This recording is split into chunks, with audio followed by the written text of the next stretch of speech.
મોજે દરિયા ચેનલમાં તમામ સેવાભાવી મિત્રોનું હૃદયથી સ્વાગત છે।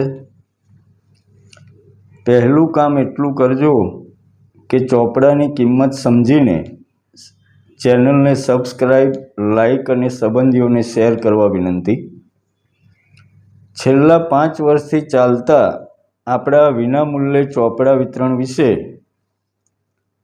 દર વખતે આપણે મેસેજ કરીએ છીએ, પણ આ વખતે મેસેજ કર્યા વગર જ માર્કશીટો આવવાની ચાલુ થઈ અને આ વખતે આપણે એક ચેનલ બનાવેલી છે, એટલે મેં વિચાર્યું કે ચલો વિડીયો બનાવી દઈએ। ખાસ વાત એ કે આને કોઈ દાન ધર્મ ના સમજતા, આ ફક્ત એક સામાજિક જવાબદારીના ભાગરૂપે છે। તો આગળના એપિસોડમાં ગુરુજી એફનું એક કથન આપણે કહેલું કે man can not do anything, everything just happens. યાને માણસ કંઈ કરતો નથી, એના જીવનમાં જે કંઈ ઘટનાઓ બને એ બસ આપમેળે બન્યા જ કરે છે, પણ આપણે એવું માની બેસીએ છીએ કે આ મેં કર્યું એમ। એવું જ આ ચોપડા વિતરણની ઘટનામાં પણ છે। એમાં એવું થયેલું મિત્રો કે તમને ખબર હશે કે કોરોના કાળ પછી એક મેસેજ ફરતો હતો વોટ્સઅપમાં, જેમાં 20 જેટલા મોબાઈલ નંબર આપેલા હતા અને મફત ચોપડા આપવામાં આવશે અને બાળકોની સ્કૂલ ફી પણ ભરી આપવામાં આવશે એવું લખેલું હતું। તો એ મેસેજ મેં પણ એક ગ્રુપમાં જોયેલો, એટલે મને લાગ્યું કે વાહ, સેવાભાવી માણસો છે ખરા। એટલે મારી આજુબાજુમાં અમુક એવા ગરીબ બાળકો હતા, એટલે એમના માટે મેં એ મેસેજમાં જેટલા નંબર હતા ને એ બધા નંબરો ઉપર ફોન કરી જોયા, પણ એકે લાગ્યો નહીં। એકાદ લાગ્યો, એમાં પણ મને સામેથી એમ કહ્યું કે આ કોઈએ ભૂલથી મારો નંબર નાખ્યો હશે, અમે એવી કોઈ જાહેરાત કરી નથી। પછી મને લાગ્યું કે આ ફેક મેસેજ છે, તો ખબર નહીં મને શું વિચાર આવ્યો કે એ મેસેજને કોપી કરીને લાસ્ટમાં મારા પોતાના મેં 2 મોબાઈલ નંબર નાખી દીધા અને પાછો મેસેજ ફરતો કરી દીધો। એમાં ફોન આવવાના ચાલુ થયા અને બધાએ એક જ વાત કરી કે સાહેબ, આ ઉપરના એકે નંબર લાગતા નથી, બસ આ લાસ્ટમાં તમારો એક નંબર લાગ્યો,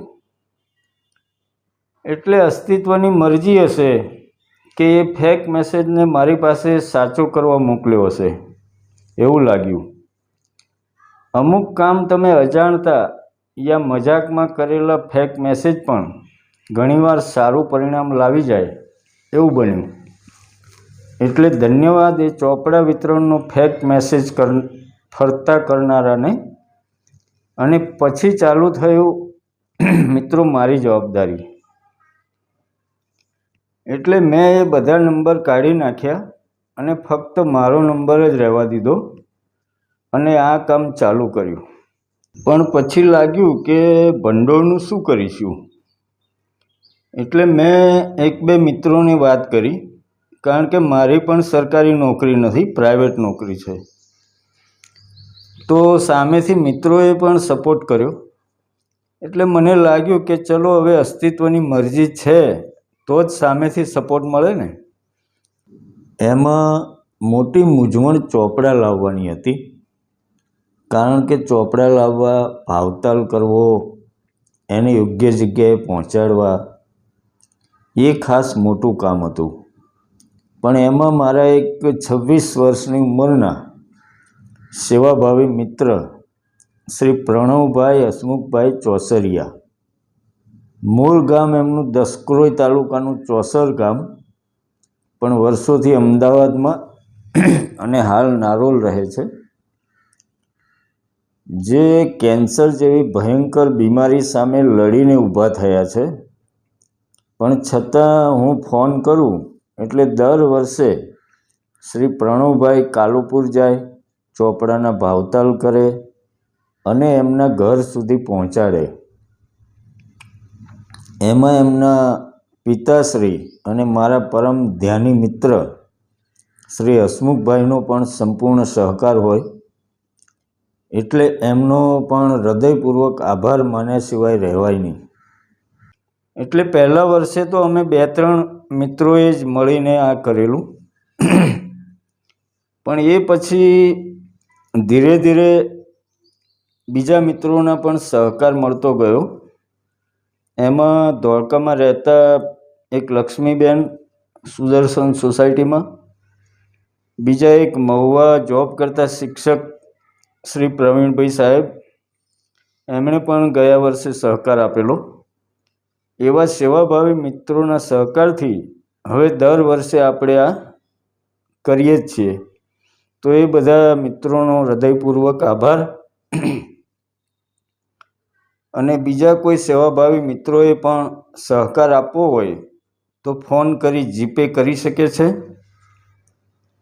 અને ખાસ વિનંતી કે અમુક વાલીઓના ફોન એમના બાળકની ફી ભરી આપવા માટે પણ આવતા હોય છે. તો એમને જણાવવાનું કે આ અમે 2-3 મિત્રોએ જ ચાલુ કરેલું છે. એટલે એટલું મોટું કોઈ ભંડોળ અમારી પાસે નથી, અમારી કોઈ એવી સંસ્થા નથી કે તમારા બાળકની ફી પણ ભરી શકીએ. એટલે વિનંતી કે ફક્ત ચોપડા માટે જ ફોન કરવો. અને આ ફક્ત ધોળકા તાલુકાના ગામડાઓ પૂરતું જ સીમિત છે. એટલે એ સિવાયના લોકોએ પણ ફોન ના કરવો. ભવિષ્યમાં અસ્તિત્વની મરજી હશે અને જો ભંડોળ વધશે તો એ સિવાય પણ વિચારીશું. બાકી ઘણા બધા દૂર દૂરથી ફોન આવતા હોય છે. પણ મિત્રો, ઘણી બધી સેવાભાવી સંસ્થાઓ અમારા સિવાય બી મોટા પાયે કરતી જ હોય છે. તો તમારે એમનો કોન્ટેક્ટ કરવો. બાકી અમારું જે કામ છે ને એ ખાલી ધોળકા તાલુકાના ગામડા પૂરતું સીમિત છે.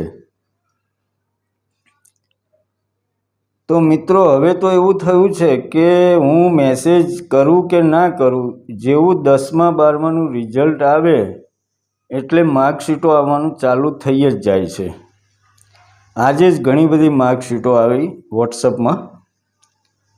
તો દર વર્ષે તમને ખ્યાલ છે એ મુજબ જરૂરિયાતમંદ અને તેજસ્વી બાળકોની 70% ઉપરની માર્કશીટ જ મોકલવી. પણ યાદ રાખજો, જરૂરિયાતમંદ બાળકોની જ મોકલવી. બાકી જેમની પરિસ્થિતિ સારી હોય અને સહકાર આપવા માગતા હોય તો માર્કશીટ નહીં પણ ભંડોળ પેટે યથાશક્તિ દાન કરી શકો છો. અંતમાં ચોપડાની વિગતો એવી છે કે એક શિક્ષક મિત્રના કહેવા મુજબ નીચે મુજબ અમે ચોપડા આપવાનું નક્કી કરેલું છે. એમાં ધોરણ 1 થી 2 ને 3 નંગ મળશે, 3, 4 અને 5 ધોરણવાળાને 5 નંગ મળશે, ધોરણ 6, 7 અને 8 સુધીમાં 8 નંગ ચોપડા મળશે, અને ધોરણ 9, 10, 11 અને 12 આ વિદ્યાર્થીઓને 10 નંગ ચોપડા મળશે, જેની ખાસ નોંધ લેવી. અંતમાં મિત્રો, ચેનલને લાઈક, સબસ્ક્રાઈબ અને જરૂરિયાતમંદ લોકોને શેર કરવા વિનંતી. અને આપણું આ કામ આગળ મોટા પાયે વિકસે એવી અસ્તિત્વની પ્રાર્થના. તો મળીશું મિત્રો આવતા એપિસોડમાં.